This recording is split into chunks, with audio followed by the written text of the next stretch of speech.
Good morning, folks, and welcome into the half. My name is Erich Campbell, and of course, I'm usually here with Aaron Montgomery. Unfortunately, today, Aaron Montgomery is out, but that doesn't mean we can't have a good show together today. We are definitely going to have a nice episode. We had a great two regular guys today. Unfortunately, once again with Aaron out, but we had a great guest on two regular guys. We got some things to recap there to go over.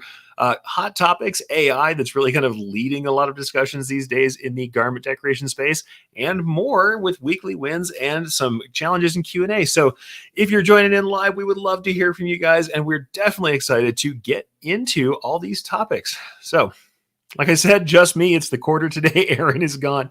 So you'll have to deal with Take Up Junior, that some people call it, or the quarter when Aaron is not available. However, there should be some interesting things to discuss. And as always, I welcome your questions, comments, and we definitely want to hear about your weekly wins, your challenges, and hey, your thoughts about AI. So let's start out with what we usually start out with, and that is the two regular guys recap. So today it wasn't like I was behind the producer chair and I was not behind the camera and the mic. I was there in front of the camera where you could see me. And part of the discussion, we had Marshall Atkinson on talking largely about generative AI in the visual sense. He was talking about Midjourney, which is a popular AI that takes language prompts and creates images from them. So Midjourney is one of many, honestly, but one of the most popular AI image generating programs that are out there. And he was discussing not only his work with Midjourney, but he was talking about the various things that are possible through his education that he's starting to offer. He has a Midjourney newsletter.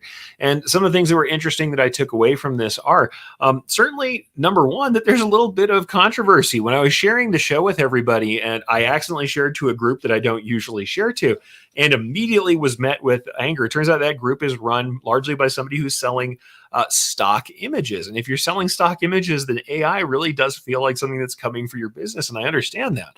I know the embroidery world where I come from is much different, though I will say I think it's a matter of time before we see more ingresses there. And it'll be up to people being good stewards and deciding to kind of work on AI to see how that turns out. But some of the interesting takeaways from 2RG this morning and from Marshall being there this morning really include usage of AI as a tool to reduce labor in design work. So not entirely to replace design work, but certainly to reduce design work and to do what I kind of call, beating the blank page problem. When you're looking at a big blank page, blank canvas, you don't know where to start. Coming up with the first thumbnail ideas of, positioning, pose, and style, it can be great to have something to bounce ideas off of. So there's ways we can use these things as a tool and not as direct usage. Now, admittedly, Marshall was going straight for direct usage for most of this stuff.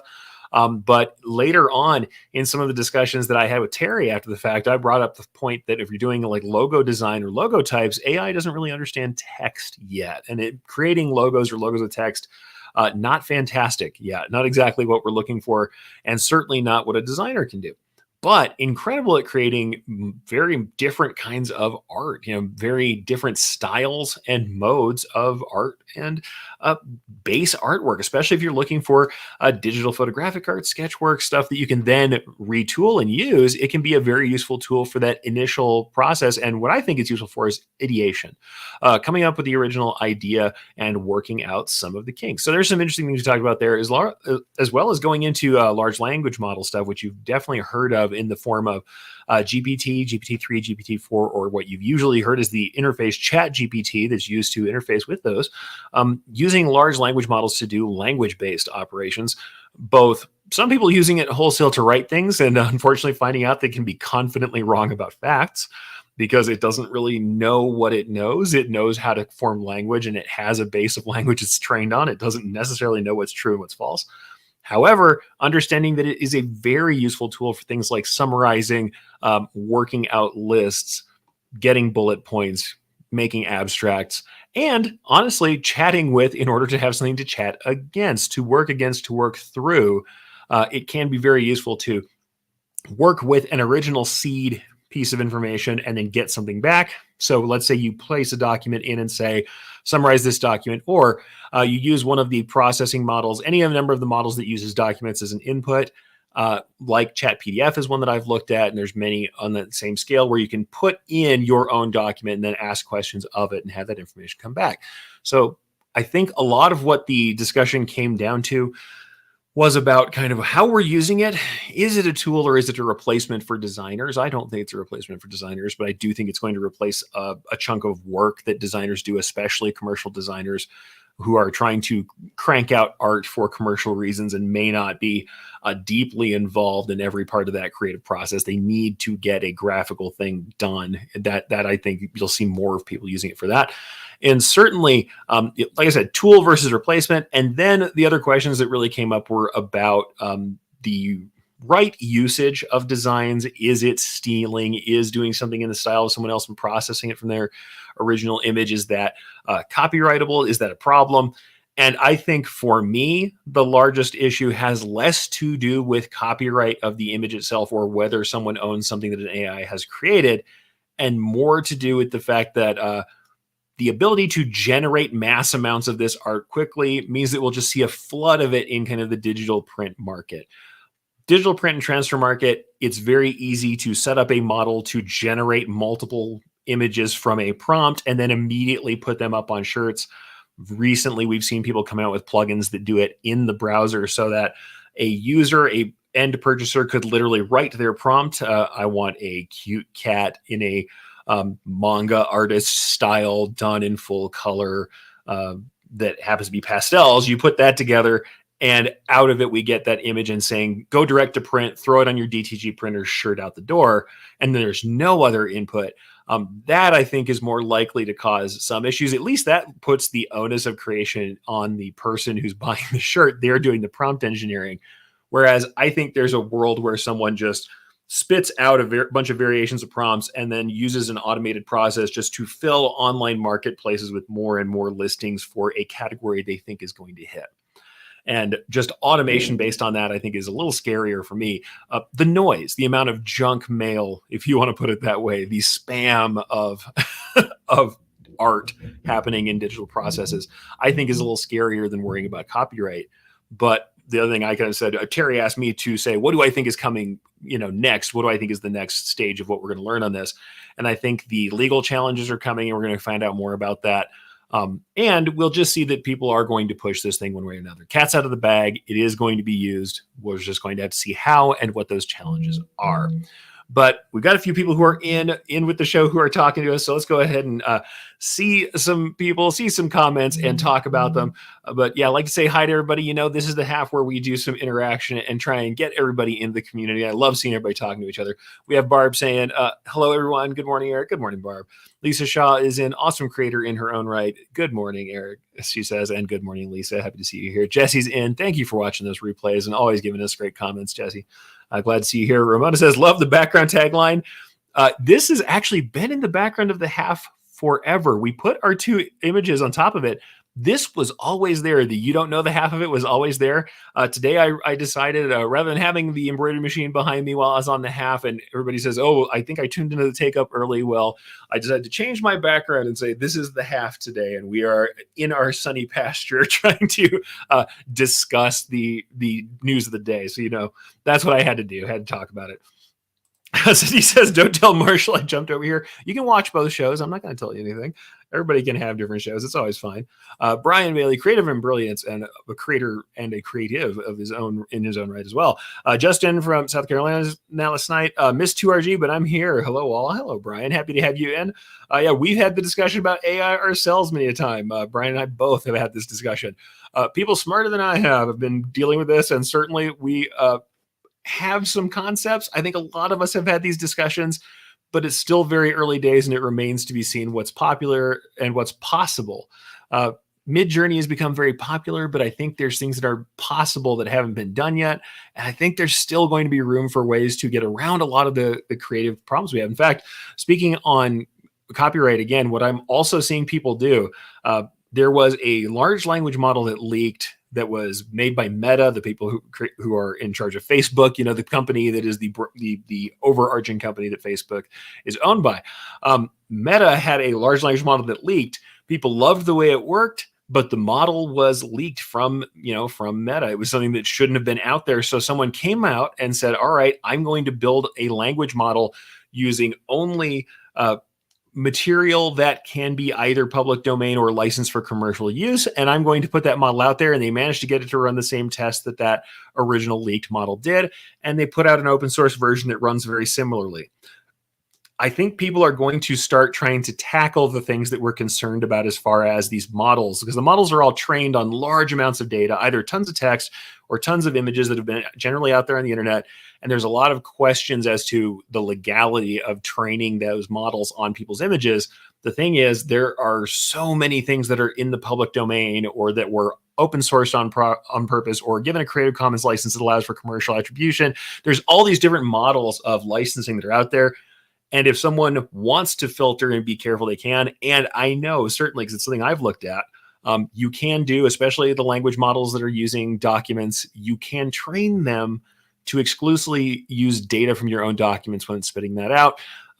So in that essence, I think there's going to be more and more people who are making maybe custom built models that are only going to have data that's vetted and trusted in them. And then we'll have less of these issues of copyright if people know that that's what's going on. Now that we know what is going on, there's a possibility for people who want to use their images, their files, what have you, to create something that can be addressed in the same way that ChatGPT addresses, the GPT-4 or GPT-3 models. They can create training sets that are in the clear, that are intended to be used in that way. And I think it takes getting through this initial process, this kind of a little bit dirty process of having to deal with all the nuts and bolts and knowing what it is that we're doing. Once we know what it is we're doing, people can make it in a way that works for them and that gets around the initial challenges. We'll have to see. I think now that it's out of the bag, whether it's going to be used or not, it's going to be used.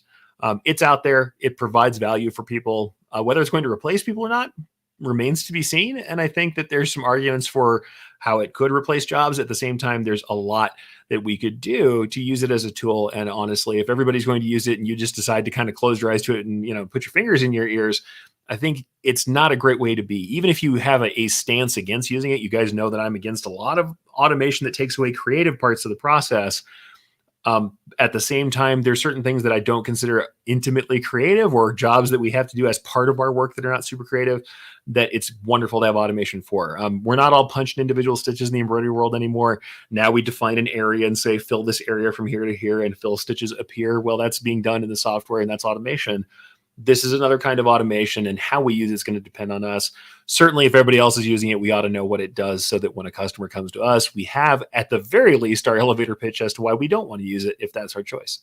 So I think that's how I feel about it, but there's a lot going on there. There's quite a lot of there are a lot of concerns. People often go to copyright. For me, it really is it's the spam that gets me the most concerned. Very much like the world of early auto digitizing, where you folks know, if you're in the embroidery world, you can go find tons of stock designs that have just been passed through an auto digitizer that honestly, they're much simpler than what the AIs do. They really are not doing the same level of deconstruction and reconstruction that an AI is doing for, let's say, Midjourney with images or GPT-4 with text. And they just kick those auto digitized files out because they know they can get somebody to pay $1 who doesn't know any better. And that's the thing. That spam to me is more concerning by far than the copyright implications of this thing.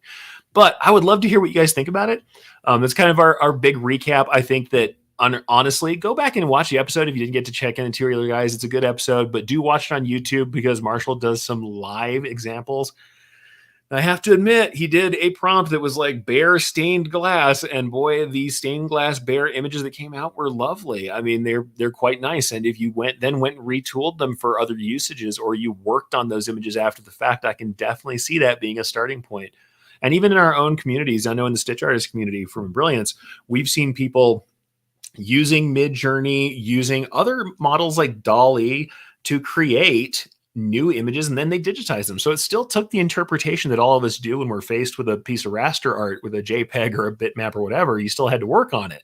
The embroidery stage of it for us is still an interpretive stage, but they did their initial art creation in Midjourney or DALL-E. DALL-E being the OpenAI version of a kind of an art from prompt, a prompt generator or an art generator that works from verbal prompts, right? From word prompts.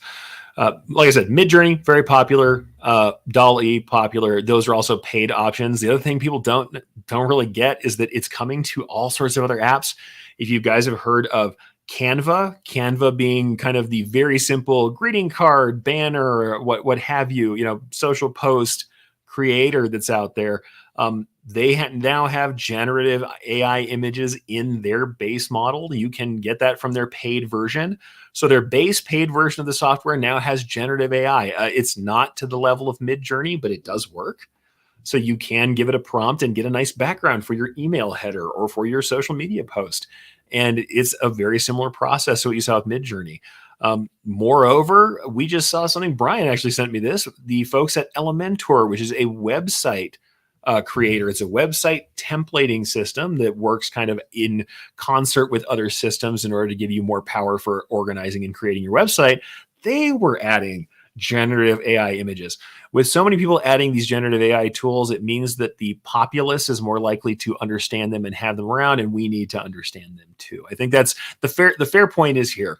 Whether or not you like the use of these things, they are out there and getting more and more used. They're getting more and more in the common parlance. People know enough about them to know to ask about them.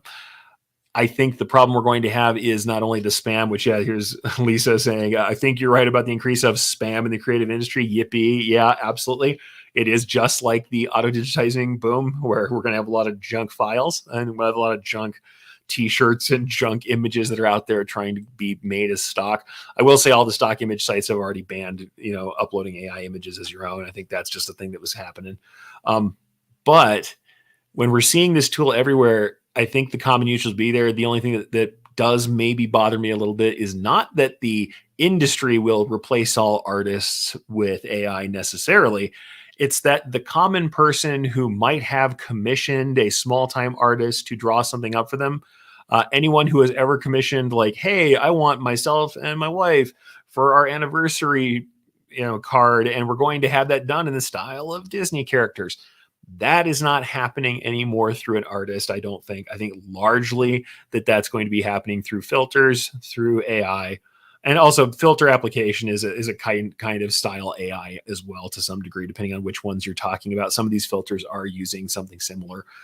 There are tons of AI filters out there in social media. But I think we're going to see that sort of style reproduction commonly applied to photographs and probably coming out of AI in the foreseeable future for everybody. And I think that's the thing that's damaging. Small-time designers and artists are probably seeing their commissions greatly reduced. People who do profile pictures in the style of an anime are probably hurting right now pretty badly. Whereas I think people who have some graphic design chops, people who are doing layouts, real layouts for publications and signage and things like that, and anybody doing logo work right now, logo type work, some of the ideation might be taken away from you due to AI, and that might make people brave enough to then redraw some stuff on their own. But the full process does not take those people out yet. So if you're doing something of that nature, less likely. Otherwise, creating original graphics, it can be a really, let's just say, a nice shortcut for at least getting the ideas out there. But the thing I think people don't realize is it doesn't have fine-grained control. It's all about how you describe it. And there is a lot of chasing that result and then tuning what you get at the last portion of it. So you still have to have, especially when we're talking about apparel decoration, you have to have the technical know-how to take it from what it is to something that is useful for your process. You'll have to understand things about color, about digital process separations, depending on what kind of work you're doing. And if you're doing anything that requires a tool path or lines, we're back to getting a raster file and having to make vector out of it. It's just something we've done before, so it's not like it's not possible, but it means that there still is some technical knowledge between here and there. And then, like I said on the show, all of us who have some sort of degree in writing or have some sort of other reason why our vocabularies might be a little too big or bigger than the average bear, we at least get to have that extra oomph when we're describing something, because if you know a lot of wonderful descriptive words, or let's say you have some art history in your background, you know what chiaroscuro is, or and I'm sure I pronounced that wrong because I read it more than I've said it, but styles of art, you understand what those styles are, you might get a better handle on how to prompt these things to make what you want. Though, like Marshall showed, Midjourney and other AIs are now able to describe an image you give to them, and that means that you can get back from Midjourney a descriptor that helps you make a new image out of it. I think ultimately remains to be seen how we use it. Remains to be seen what legal challenges come and how those are handled by the courts. And honestly, between here and there, it's the Wild West. It's brand new. It's the early days of the internet all over again. It's new technologies and people using them any way they can. Might as well at least understand what they do. All right, so let's go from there. We got another couple of people who jumped in. Ramona says, "Things can be an original tool for graphics, or it's a great, amazing tool for original graphics." It's awesome. I mean, I think there are ways to use it. I have my reservations, but I think there's more coming. And I'm sure that this is not the last time you'll hear me talk about it, because there's other topics people have asked me to weigh in on in the old AI arena. And I've been doing some research to weigh on those as we get closer and closer to things happening. We also have, Ramona saying, "I missed it all this time." Yeah, nobody's seen the tagline. It was just there in the background, and Aaron and I were on top of it the whole time. So Aaron made this image. I just thought I'd bring it back. Why not? And also, you don't know the half that's a little funny when you're talking about all the stuff we talk about today, especially today's topic. Jarita says, "I'm listening and stitching. That is a good way to handle this, right?" Something to do while the stitches are running. Adelina is in. Marianne is in. We have everybody talking to each other. We have Chuck in. I love to see you guys all talking to each other and having a good time. So let's get on to the other two things we usually do in this show with a little bit of time left. Weekly wins. So if you have a weekly win, something that you have done this week that you are proud of, it doesn't have to be big. It can be small. Go ahead and pop that into the comments, and I will share some of your wins as well as we get on to other comments too. We'll jump in with other comments, but yeah, if you have a weekly win, by all means, share your weekly win. Mine, since we're talking about AI, the joke is from Terry. He always calls Amazon Skynet. And if you know what Skynet is, that's the computer that takes over the world in the Terminator movies. Well, I got to fight with Amazon a little bit, and I got a win on them. So I do some work in the Amazon field, and trust me, it is not always easy. And after many, many iterations of trying to get something done, I managed to get past the Byzantine codes and and many people who were gatekeepers on something and get something done. So that was pretty good, and I was pretty happy about that. So yeah, sometimes you just got to do the plumbing, and the plumbing might not look real great. It's not the thing that makes the house sell. It's not the curb appeal, but boy, do people complain if the plumbing's not working, and does it definitely change the value of that house. So yeah, weekly win for me. Got some plumbing done and fought some folks over at Amazon and got what we needed done. So that made me pretty happy. And by the way, some other great wins. We got Brian saying, "My win this week is the ability to take a week off, and everyone in Brilliance kept things rolling smoothly without." Thank you, sir. And also, I know you still got contact a lot. So the other win I'm going to say is managing to feel that way, even though people still talk to you a lot. We got a couple other great wins here. Marianne says, "Finally got steroid shots of both my hands. Hope to be embroidering coming this week. I injured my hands by overdoing on organizing my shop." Oh, yeah. People really be careful with your hands. I know I've got wrist problems that I've been fighting lately because I've got some extra work that I've been putting in. And I'll say, yeah, that's real. Working on your hands, you can cause pain. If you can get assistance to do stuff, it doesn't need to be people all the time. Assistive tools are useful. Don't throw those out of your possibilities. Think about assistive tools. Think about things to help you, and definitely work on these things. We also have a couple more. Cindy King, "Finishing jobs are wins for me. Keep the needles moving." That's what I say. When they're moving up and down, that's how we make money. And Jurgita says, "My win is learning blending for flower petals." Yeah, silk shading blending, something I still want to work on because I haven't done a ton of. So yeah, blending for flower petals, honestly, really cool thing. Something I've definitely talked about many times. Silk shading, short and long shading, often done in handwork, is something that you don't see a ton of lately. Most blending is done horizontally these days in embroidery, but the vertical blending where we are feathering in colors together is certainly still very interesting, and I've played with it a bit. Something that I think we should all look at as a possibility. A lot of the old school digitizers who were doing things stitch by stitch did more of that vertical blending than you see now, because it's much more conducive to the way fill stitches and other kinds of filling types work these days, to do blending that is horizontal linear blending where we just alter densities. But that vertical shading blending from color to color is still very possible, and it's something that you can play with. And there are automated ways to make that better. I mean, jaggedness and feathering on edges are one way to make that happen, but it's still very possible.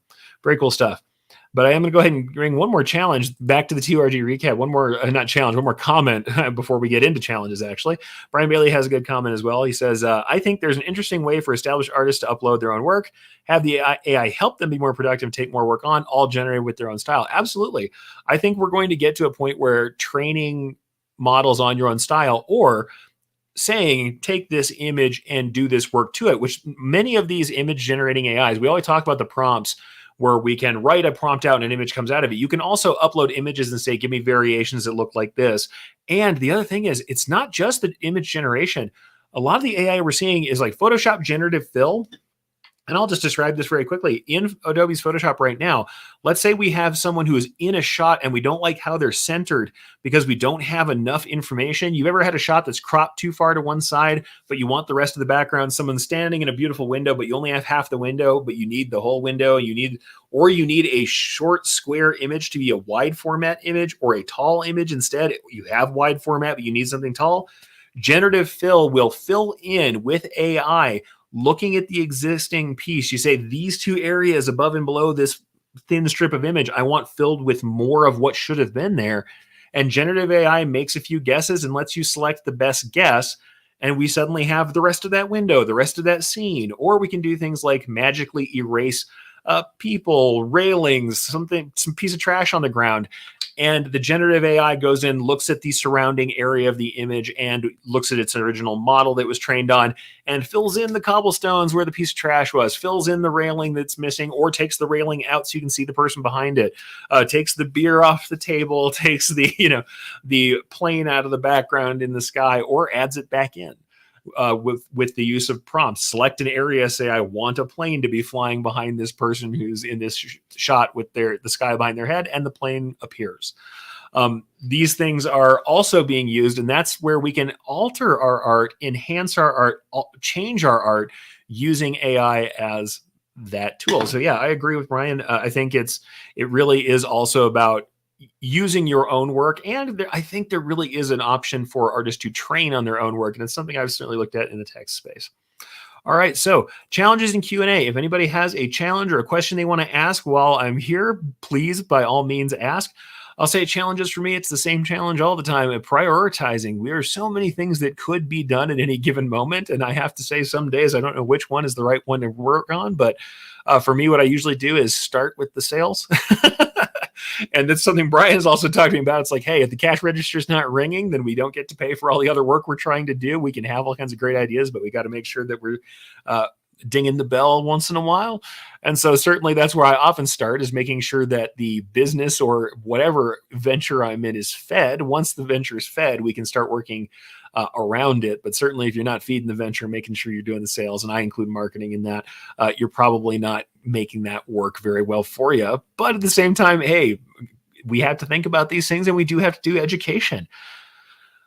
Like Google used to do. Now, they've changed some of this before. They used to really give you like 20%. 1 out of your 5 days at Google was spent doing your own self-directed projects. Now, certainly those projects often became very important things, very important, not only projects, but products for Google.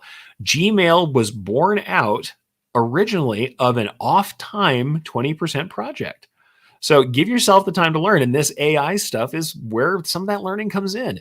If you don't take time to look at what's out there, what's possible, what you can do, if you don't take time to expand or play with the medium you're in, with the marketing you're doing, with the possibilities of what's out there, if you don't take a little time for research and time for reflection, the chances are you're going to be doing the same thing forever. If you're always on the grind, well, you're just going to keep feeding everything into the grinder. You have to go back and let that well refill sometimes. That can be taking a week off, like Brian's doing. He's getting some time in. He still has a lot of work that I know he's doing, but he's getting a little bit of recharge time and time with family. That's always fantastic. We all have to do that. I know I take some time with my wife or get out in the garden. That's always a good time too.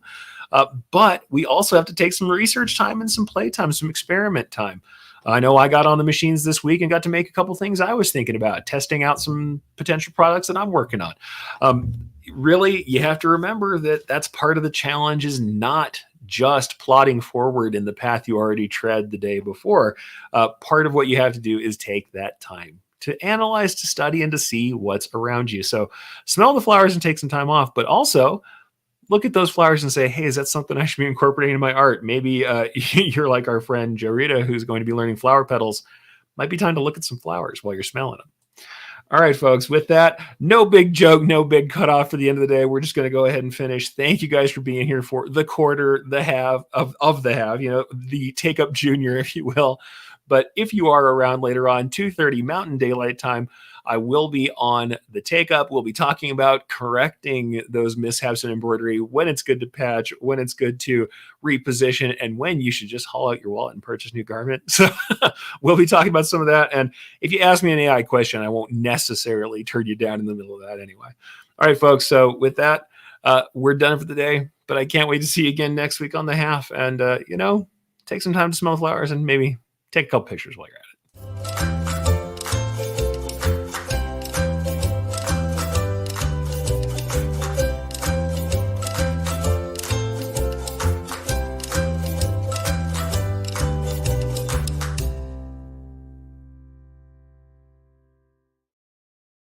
See you next week, everybody.